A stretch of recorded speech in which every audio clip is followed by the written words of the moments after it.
তাহলে আপনার 1,10,000 অযুত লক্ষ 1,68,080 টাকা লাভ হলো একদিনে অতিরিক্ত। এটা শ্যামবাজার থেকে শুধু যাত্রাবাড়ি 15,280 কেজি বিক্রি করে ওনার 1,68,080 টাকা হলো। আমরা কমিশন পাই, আমরা তো লাভ লসে নাই। আমি কি ভুল তথ্য দিলাম কিনা বলেন তো? না তা ঠিক আছে।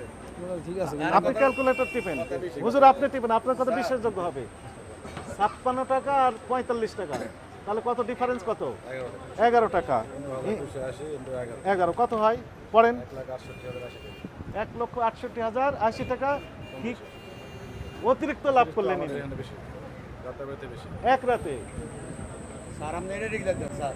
স্যার তাহলে 1 মাস ব্যবসা করলে কত টাকা হচ্ছে? 30 দিন ব্যবসা করলে 29 লাগান, 29 লাগান দেখি, 29 তাহলে কত টাকা হলো? 50,42,000 টাকা। এক মাসে এভারেজ আমরা দেখলাম 50,42,000।